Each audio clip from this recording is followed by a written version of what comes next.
All right, for more on this, let's bring in Fox News contributor Liz Peek and Tammy Bruce. Ladies, welcome. Good to see you both. Liz, I'm going to come to you first. Again, right now when we talk about the polling, it is the economy, it's immigration. We know that Joe Biden's going to focus on Trump's temperament, the convictions, but also abortion. Yeah. What is it going to look like 6 months from now? Yeah, it's a good question. Well, the states we're talking about today, Michigan, Wisconsin, neither of those has an abortion referendum on the ballot. Thank heavens, because I think those abortion referendums, which, by the way, will appear in Arizona and Nevada, other swing states, are very crucial to getting people out to vote, particularly young voters. And right now, young voters are defecting from Joe Biden enormously, and this is a huge concern for them. In Wisconsin and Michigan, you have a problem with young voters for Joe Biden because in Michigan you have a large Arab American population, which is going to be very unhappy about the way he's dealing with the Mideast crisis in Israel. And in Wisconsin, you have pretty much the same problem. People there are very annoyed about Israel, but also big college towns. So I think the way I look at this election and the swing states, abortion on one side, immigration, crime on the other, and then there are other issues that are going to the economy obviously is always important, but look, Joe Biden is lying so profoundly about his economy and about his policies and how they've affected the economy that, unfortunately, it's kind of getting through a little bit. I think voters know better, and particularly low-income voters know better, but the reality is they're making a big push trying to convince people that he's on their side. And Tammy, I want to get your take on that because you see the surrogates running around, as Liz is pointing out, literally lying to the American people. People are not dumb. If you've got somebody who's on the cusp or somebody who's a moderate that is looking for something else because they're not happy with the result that they got in the last 3 years, they're going to listen to a person like that woman and say, you are lying. I've lived it. And Trump actually has a track record. Yes, and I think that's what I found that kind of amusing because it's dangerous. Yeah. When you say Joe Biden has the receipts about the border, oh, he sure does, and no one likes it. Nobody likes what happened. So there's this presumption that they can get away with it by reforming reality. But this is something that we're not reliant on the news for. We see it every day in our communities. We have a sense of it. We see the videos. We know what's going on with, crime and the economy in general. So we're having our own personal experiences with these issues. So it's not like, well, who are we going to believe at this point? The other problem for Joe Biden is that 3-4 years ago, he was lying to them then as well. That promises were made that did not manifest. So this is a big issue. It's like, last time they were able to do that, keeping him in the basement, talking about bringing things back to normal again, very vague, broad-based promises that the opposite has happened. And with Wisconsin in particular, it was 21,000 votes in 2020, 21,000. So I think this is, it's the independents that now, separate from being Republicans and Democrats, independents where immigration is an issue. Abortion, not so much at this point. Immigration and the economy and people looking at, maybe you could be voting yes on an abortion issue. As you noted, Liz, Biden's losing young people, losing at blacks, losing Hispanics. And so now the Democrats also have to wonder about their own get out the vote effort. Are those people going to vote for us? Well, he does have money. I mean, he has lots of money, and that's going to help when things like the get out the vote effort. Sure. It's interesting. Just today, the Democrat governor of Wisconsin vetoed a bill that the Republican legislature put through to ban transgender boys from competing in girls' sports. You talk about underlying issues. That's one that can motivate a lot of moms who are out there who are concerned about this issue. But I want to move to this. Women. Because while the two candidates rushed the Rust Belt, sore loser Hillary Clinton was in New York City with quite the message for voters who are upset about the Biden-Trump rematch. It's Biden versus Trump. We know that. It is. It is. What do you say to voters who are upset that those are the two choices?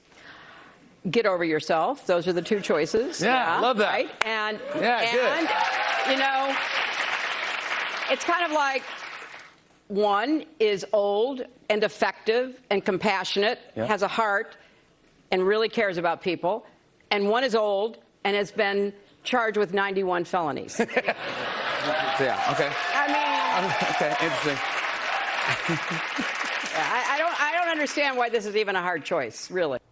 I mean, so Liz, what we see here is Democrats are going to run on the 91 charges, the criminal convictions that were concocted by Democrats, number one. But no wonder why she lost. She has zero respect for voters. Yeah, and she says, get over yourself. That's the irony. By the way, I have the same response. Get over yourself. It is Trump versus Biden. I see absolutely no excuse for voting for Joe Biden.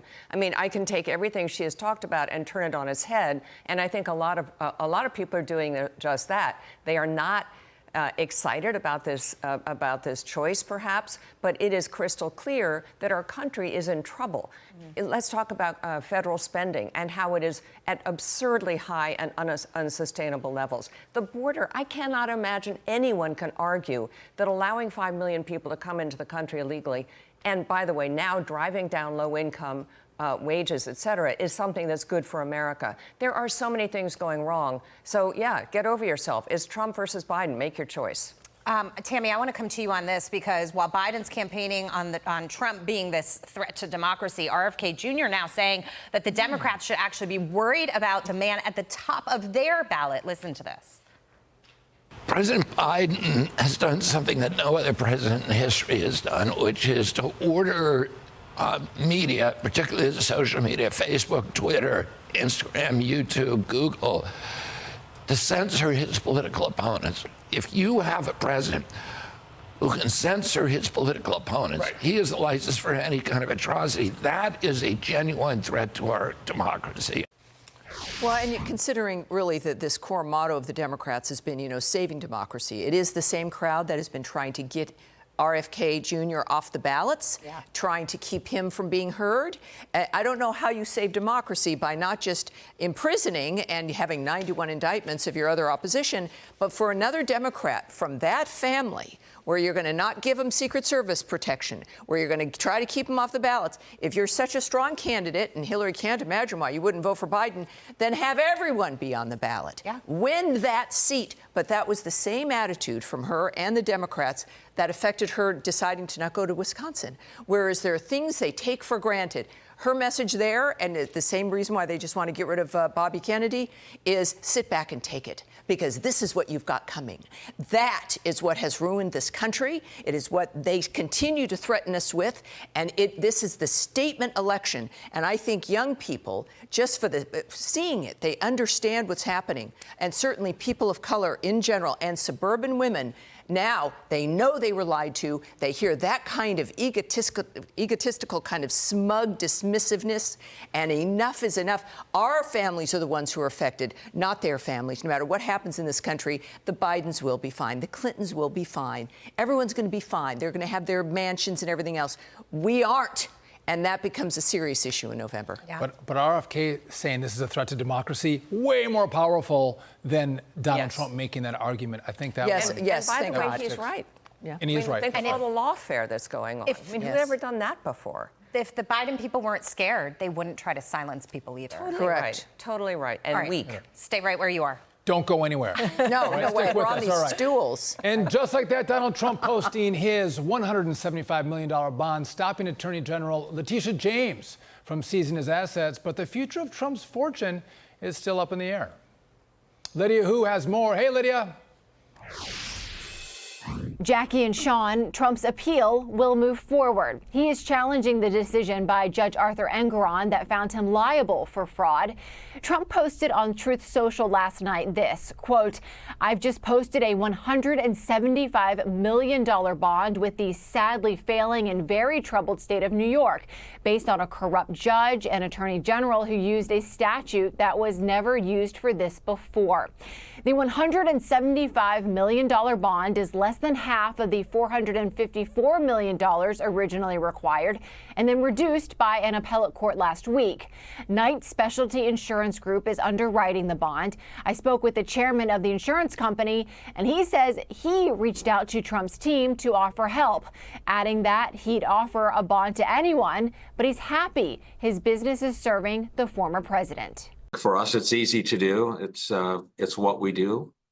We wanted an opportunity to expand our business, and we feel that the cause just justifies it. I wish the politics weren't involved with this, but I had a chance to you weigh the pros and the cons, and I think I'm doing the right thing. Mr. Hanke also says Trump secured the bond with cash.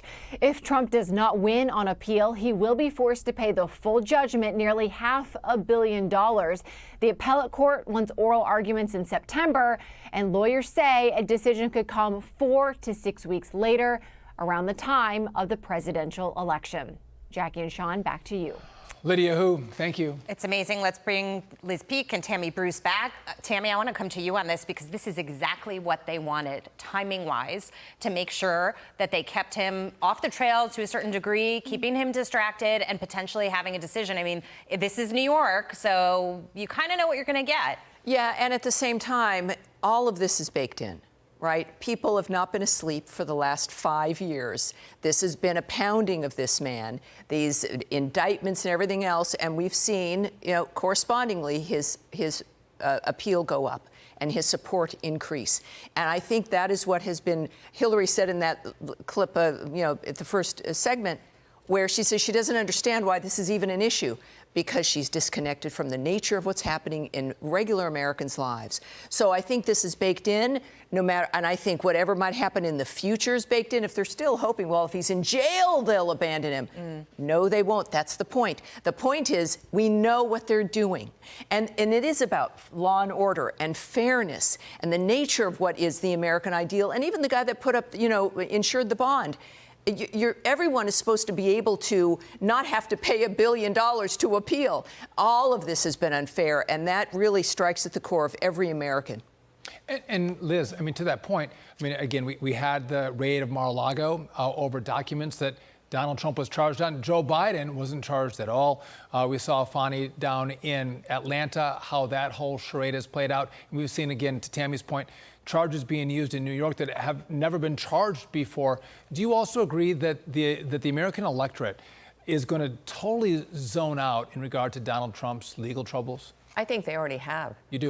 Yes, because each of these cases can be picked apart very successfully for being sort of fragile, being creatively put together. Even the New York Times, I think, talked about Alvin Bragg, the Letitia James case, as being somewhat creative in its construction.